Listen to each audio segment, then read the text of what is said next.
जो 1947 में हमने अपनी बहनों की इज्जतें लुटाई थी ना, वो जाया ना जाए। आज उनकी रूहें तड़प रही होगी, कब्रों में तड़प रही होगी वो बहनें। खुदा ना हादसा, वो हमें कम से कम ये दुखता ना कि हमारी बहनों की इज्जतें लुटी है हरामजादे हिंदुओं ने या अंग्रेजों ने। यकीन करें अगर ये हालात रहे ना तो ये सारे अमीर हमारी बहनों को रोड पे पसंद किया करेंगे।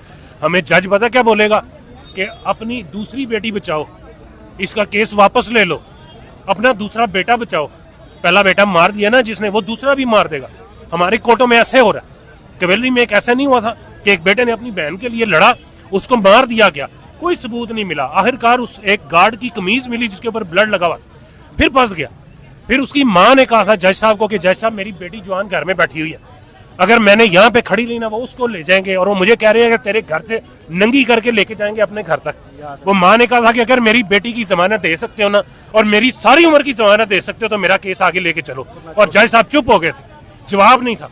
पाकिस्तान की सबसे बड़ी अदालत का जज एक औरत को जिसके साथ ये हुआ हो वो ताकत नहीं दे सकता, उसको हौसला नहीं दे सकता, उसकी हिफाजत नहीं करने का ऑर्डर दे सकता, तो हम कौन से इंसाफ में लेके बैठे हुए?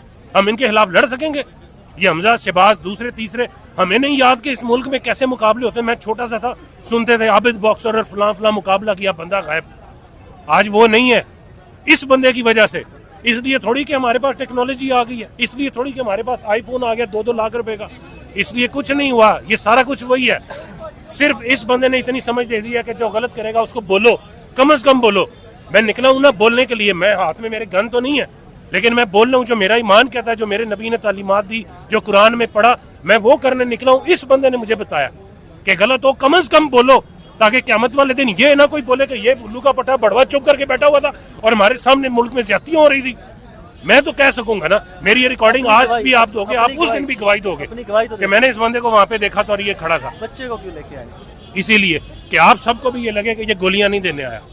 ये भी तो हो सकता था कि मैं बड़े आराम से आता, आराम से बैठता, जिधर रश होता मैं थोड़ा सा दूर रहता और जाता, सेल्फी लेता और लगा देता जी मैं खड़ा था। सबसे अपनी मेरी जिंदगी की सबसे कीमती चीज ये मेरा बेटा है, इसको मैंने आगे बिठाया हुआ इसी रास्ते के ऊपर, जिधर से खुदा ना कोई आएगा तो यहाँ से चल के जाएगा। इससे बड़ी हमें क्या है?